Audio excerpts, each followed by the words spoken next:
In the news tonight, the U.S. and Russia reach a breakthrough deal to restore peace in Syria from sundown on Monday and approve access for humanitarian aid and cooperate in targeting extremist groups.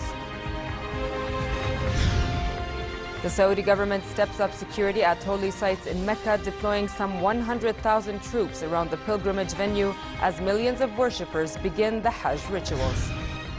And on the eve of the 15th anniversary of the September 11 attacks in the United States, U.S. President Barack Obama vows to destroy terrorists like Al-Qaeda and Daesh. Good evening and welcome to the news at 10.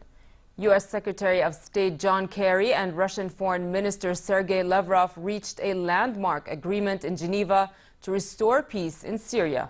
Speaking after a day-long discussion, Kerry said the plan aims to rekindle a nationwide cessation of hostilities beginning at sundown on Monday, coinciding with Eid al-Adha.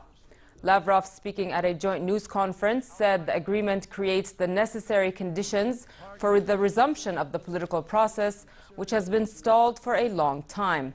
Under the accord, the Syrian army can only fly combat missions in an agreed area, but cannot attack the moderate opposition groups on grounds of fighting terrorists. If the truce is respected for 7 days, the United States and Russia are then expected to increase military cooperation and work together on strategies targeting terrorist groups operating on Syrian soil.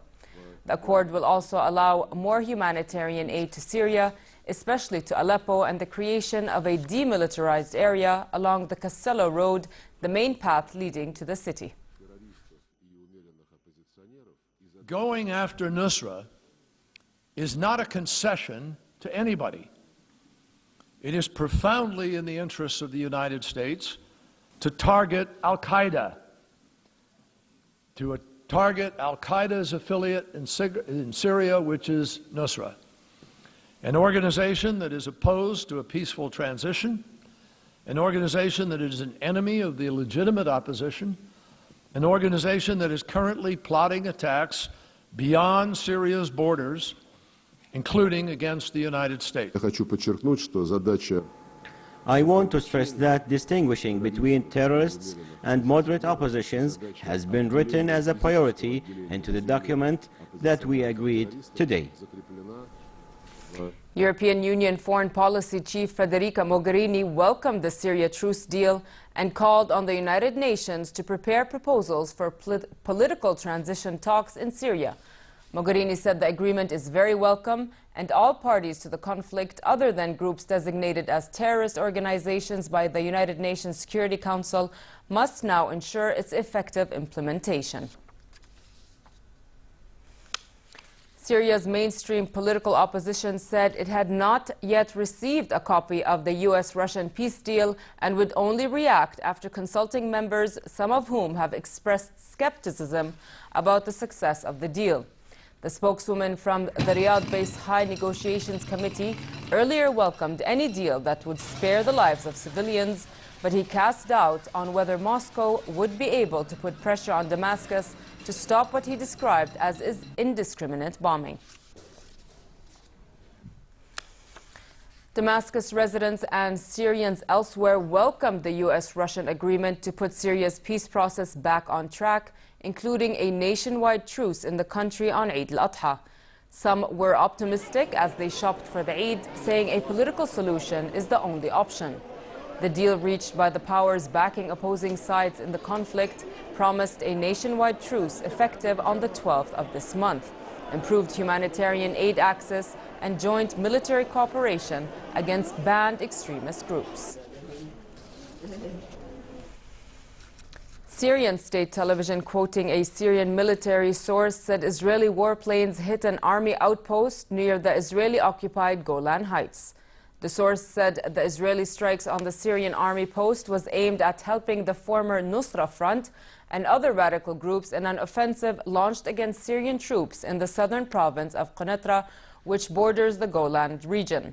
Syria has often blamed Israel for aiding and financing radical hardline militants along their shared border. In Iraq, 13 people were killed late yesterday and 40 injured when two suicide bombers claimed by Daesh terrorist group attacked a shopping mall in eastern Baghdad. One explosion came from a parked car and the other was caused by an explosive-laden vehicle driven by a suicide bomber outside Nakhil Mall on Palestine Street in the city center. The blasts were the latest in a series of deadly attacks at Baghdad shopping centers this year, including one that killed more than 300 people in early July. The government of Saudi Arabia has sent at least 100,000 troops to the holy sites in Mecca, where the annual Hajj pilgrimage officially started, with millions of people moving together between holy sites. The measure is part of the efforts to prevent a repetition of last year's tragic stampede that left hundreds dead. The Holy Mosque was at its maximum capacity of 2 million worshippers during Friday prayers yesterday. And over to the West Bank, where hundreds of people marched during a funeral rally held for an 18-year-old Palestinian killed during a protest near the Gaza-Israel border yesterday. Gaza's health ministry spokesman Ashraf al-Qudra said Abdulrahman al-Dabbagh was killed by Israeli occupation forces bullet to the head. Al-Dabbagh was killed east of Al-Burej refugee camp. Medics tried to revive him, but he died of his wounds in the ambulance while being moved to Al-Aqsa hospital. And over to home news, and Deputy Prime Minister for Economic Affairs and Minister of Industry and Trade, Jawad Al-Anani, said the recent Jordan-Kazakh committee meetings have made substantive outcomes in various fields, namely in the economic sector. The Joint Committee concluded its fourth round of meetings in the Kazakh capital, Astana. During the meetings, Jordanian and Kazakh committee members agreed to look into the prospect of setting up an air freight company between the two countries. According to Anani, the meetings also revived marketing opportunities for Jordanian businesses in Kazakhstan, as well as the investment environment available to Kazakh businessmen in Jordan. The Independent Elections Commission announced 18 candidates who had registered to run in the September 20 parliamentary elections dropped from the race, and one passed away 10 days before the polls. The IEC said the withdrawals bring to 226 the final number of lists, comprising of 1,252 candidates vying for seats in the 18th Jordanian lower house. The Commission had set the end of the working day Friday as the deadline for the withdrawal of candidates.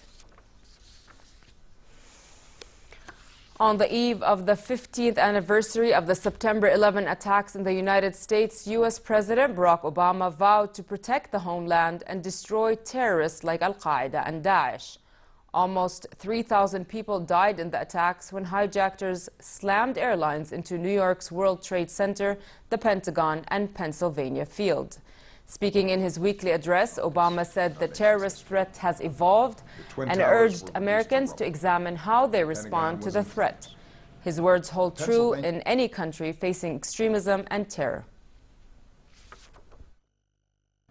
In the face of terrorism, how we respond matters. We cannot give in to those who would divide us.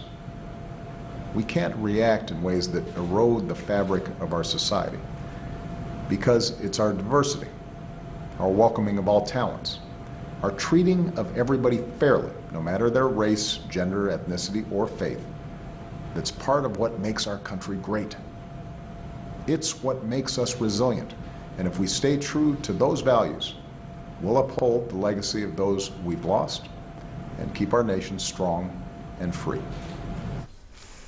A topical issue for U.S. elections, a border wall between the United States and Mexico to keep out illegal immigrants.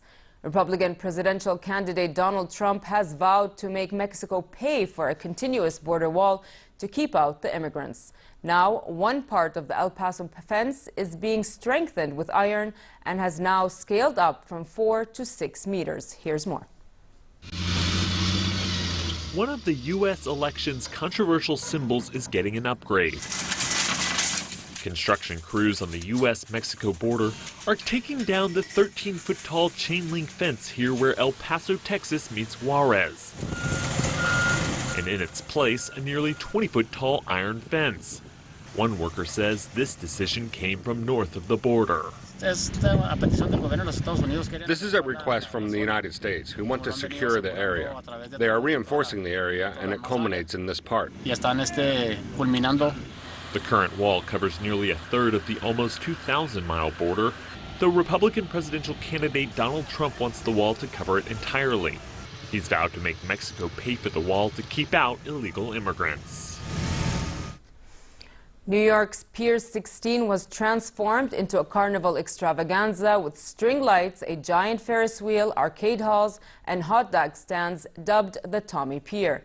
The pier hosted veteran American designer Tommy Hilfiger's latest runway show during New York Fashion Week. The pier was in theme with Hilfiger's latest inspiration, supermodel and collaborator Gigi Hadid. The capsule collection, dubbed Tommy x Gigi, was a nautical throwback to the 90s with high-waisted jeans, crop tops, and bomber jackets. Hilfiger stayed true to his Americana color scheme, using mostly red, navy, and white. New York Fashion Week wraps up on September 15th.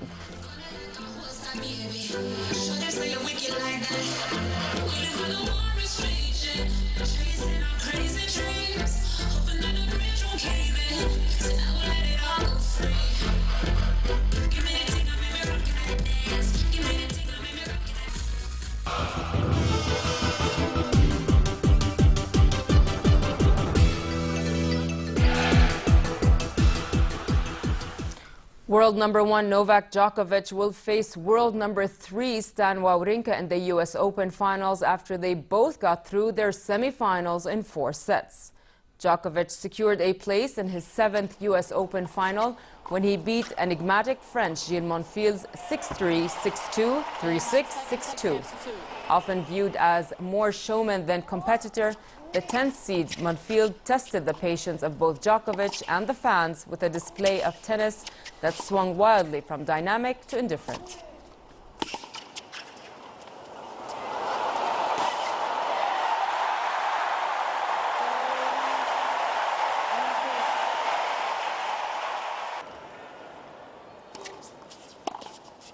Game, set, and match.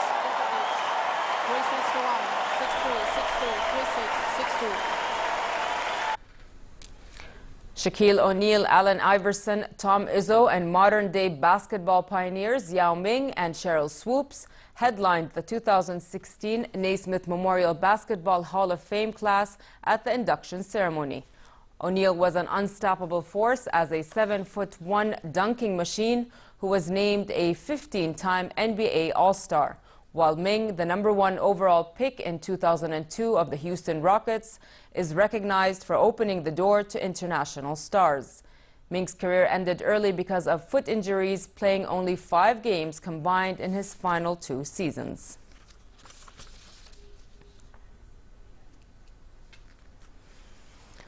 And finally, it will remain warm tonight in most regions with light winds. Tomorrow, hot conditions continue across the country with temperatures reaching a high of 33 degrees Celsius in the capital. Winds will be northwesterly moderate. The Gulf of Aqaba should expect a hot day tomorrow with northerly winds and choppy seas. Next are the lows and highs for tonight and tomorrow.